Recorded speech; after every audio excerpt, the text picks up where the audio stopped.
orçamento da União para 2021 foi aprovado ontem e segue agora para a sanção presidencial. Para este ano, o Ministério da Saúde vai receber 125 bilhões de reais. E com a aprovação do orçamento, o governo vai antecipar o pagamento do 13º de aposentados e pensionistas do INSS. A medida deve injetar 50 bilhões de reais na economia. De acordo com Paulo Guedes, além dos 44 bilhões de reais reservados para o auxílio emergencial neste ano, o governo vai antecipar, sem impacto fiscal, o pagamento dos benefícios de aposentados e pensionistas. Podemos disparar imediatamente a antecipação dos benefícios de pensionistas, aposentados e pensionistas.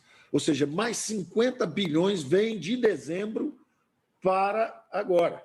Durante a reunião, o ministro falou ainda sobre o adiamento do pagamento de impostos para pequenos empresários optantes do Simples Nacional por 3 meses, abril, maio e junho. Os valores serão cobrados apenas no segundo semestre de forma parcelada. As medidas fazem parte do protocolo para minimizar os efeitos da pandemia na economia. Os pequenininhos estão sendo fechados, bares, restaurantes, os pequenininhos.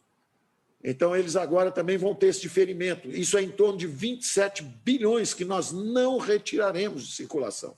Os parlamentares também quiseram ouvir o posicionamento do ministro sobre a imunização contra o coronavírus. Ele disse que o retorno seguro ao trabalho depende da vacinação em massa e defendeu mais liberdade para que o setor privado compre imunizantes. Se o setor privado der vacinas, as primeiras vacinas, para a gente justamente imunizar as prioridades, os mais vulneráveis, os idosos, podemos dar, inclusive, a isenção para as doações.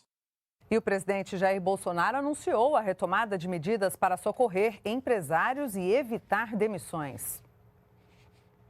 O nosso conhecido bem está em vias de entrar em campo pela segunda vez, fazendo com que aproximadamente 11 milhões de pessoas não percam o seu emprego. Também o nosso Pronamp, que foi idealizado lá atrás pelo senador Jorginho Melo, de Santa Catarina, que vai atender, entre outras categorias, o pessoal de bares e restaurantes. Ainda sobre a economia, o Banco Central divulgou a projeção da inflação para este ano, que deve ficar em 5%. A balança comercial também deve ter um superávit de 70 bilhões de dólares. O Banco Central prevê inflação de 5% neste ano, índice que deve cair para 3,5% em 2022 e 2023. Já o dólar deve operar em torno de R$ 5,70. A projeção para o crescimento do PIB este ano agora está em 3,6%. Segundo o Banco Central, a pandemia tem derrubado este índice que soma todos os bens e serviços produzidos no país. Quando a gente olha dentro do PIB pelo lado da oferta e da demanda, dá para notar que eles são efeitos relacionados à pandemia, sobretudo. Com a alta dos preços, o Banco Central já havia elevado de 2% para 2,75% a taxa básica de juros, a Selic. Para o governo federal, esse monitoramento sobre os juros, aliado às reformas estruturais e à vacinação contra a Covid-19, deve ajudar no controle dos preços e na retomada do crescimento. Outro fator que pode impactar na economia neste ano é o pagamento do auxílio emergencial. Nós entendemos que a PEC emergencial, sim, tem componentes de ganhos institucionais em relação a estruturação fiscal, olhando para frente, principalmente quando nós olhamos estados e municípios. Imaginamos que a curva de vacinação vai ter um efeito parecido no Brasil com o que teve em outros lugares que estão mais adiantados na vacinação e, portanto, a economia tem a capacidade de reabrir. A pandemia da Covid-19 pouco prejudicou a balança comercial brasileira, que deve registrar em 2021 saldo positivo de 70 bilhões de dólares, valor alavancado pelo bom desempenho do agronegócio. A Caixa Econômica Federal vai ampliar o acesso de santas casas e hospitais filantrópicos a uma linha de crédito com juros menores e prazos maiores, para que elas possam aumentar a oferta de leitos de UTI no tratamento da Covid-19. A nova linha de crédito oferece 3 bilhões e 400 milhões de reais para hospitais filantrópicos e santas casas de todo o país. Para quem já possui empréstimos com o banco, a Caixa vai permitir a pausa de 180 dias das parcelas e dos juros, além da ampliação do prazo de pagamento do empréstimo de 84 para 120 meses. Isso ajuda em muito, caso as santas casas entendam que possam contrair esses empréstimos, com juros bastante módicos, inclusive com a carência bastante longa, melhor atender a população de maneira geral, em especial os nossos vitimados da Covid-19. A carteira chamada Caixa Hospitais terá taxas a partir de 0,29% ao mês, mais o certificado de depósito bancário CDI. As instituições de saúde sem fins lucrativos terão carência de até 6 meses para pagar a primeira parcela.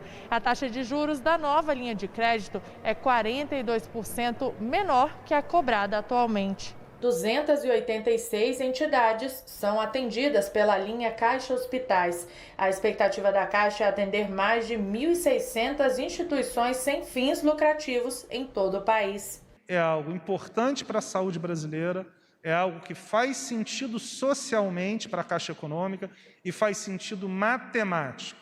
Neste governo, a Caixa nunca ganhou tanto dinheiro e nunca reduziu tantos juros.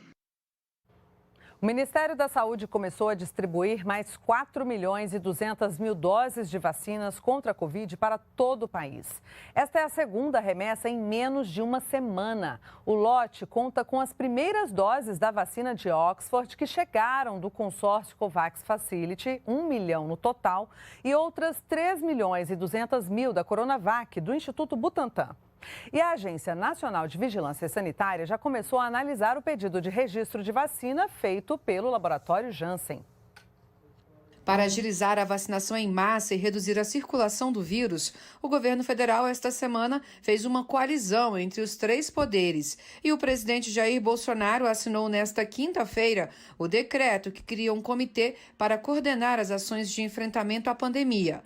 O presidente voltou a falar sobre a importância desses esforços na vacinação. O que nós queremos, juntos, é buscar maneira de contratarmos mais vacinas. É na ponta da linha, fazer que chegue as informações que as vacinas estão sendo realmente aplicadas. É isso que nós queremos. E outra vacina fez o pedido de registro na Anvisa, a do laboratório Janssen. O imunizante é de dose única e o governo brasileiro já encomendou 38 milhões de doses. Se toda a documentação estiver correta, a resposta da agência deve sair em até 7 dias úteis. A Anvisa também autorizou o Instituto Butantan a fazer pesquisas com soro para tratamento da Covid-19. Esta será a primeira vez que o soro será testado em humanos. Nós vamos começar rapidamente a testar esse soro num pequeno número de pacientes e, demonstrando a eficácia e a eficiência, vamos disponibilizar isso para o país. Medidas adotadas pela Anvisa para garantir o abastecimento de oxigênio medicinal na rede hospitalar demonstraram um aumento de 5% a 200% na capacidade de produção e envase de produtos, de acordo com empresas do setor. Entre essas medidas está a flexibilização de instrumentos regulatórios para facilitar o fornecimento. E hoje o Mercosul completa 30 anos. Para celebrar a data, será realizada uma reunião virtual entre os presidentes dos países membros do Bloco Econômico. Sobre isso, a gente conversa com a repórter Ana Luísa Prazer, que está lá no Palácio do Planalto. Bom dia, Ana.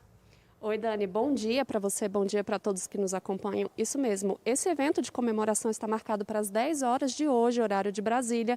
Ao vivo, às 10 horas de hoje, horário de Brasília, será virtual, transmitido ao vivo pela Argentina. O presidente Jair Bolsonaro participa desse evento logo após o discurso de abertura do presidente da Argentina, Alberto Fernandes, da Argentina, que é quem está liderando esse bloco no momento. Para marcar esses 30 anos, será apresentado aí um Estatuto da Cidadania do Mercosul, que vai trazer aí diversos direitos e benefícios para as nações, que impactam diretamente aí na vida das nações que compõem esse bloco, e trata de assuntos como a circulação entre os blocos, residência e também trabalho.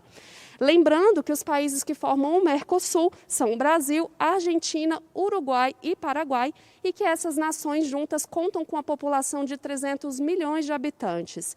Eu volto com você, Dani. Obrigada, Ana Luísa. Bom trabalho para você.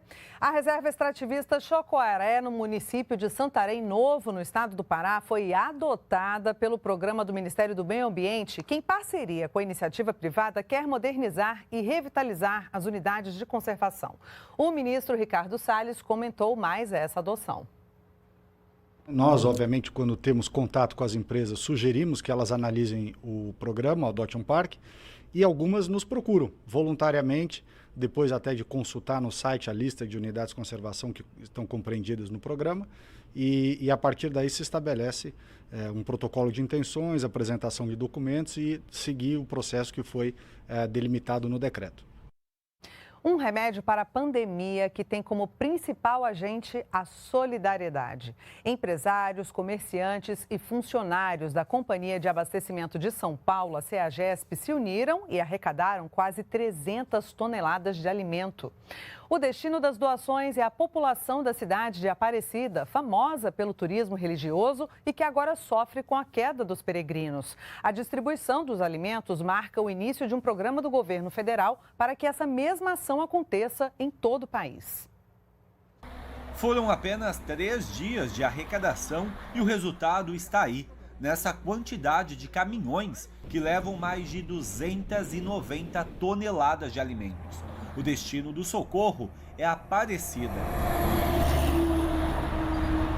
Os alimentos foram arrecadados pela CEAGESP, doados por funcionários, empresários e comerciantes de 3 entrepostos. Chegando em Aparecida, os caminhões foram abençoados. Kits estão sendo montados para serem distribuídos a 6.000 famílias, o que representa mais da metade da população. Cerca de 70% da economia da cidade vem do turismo religioso em torno da Basílica de Aparecida.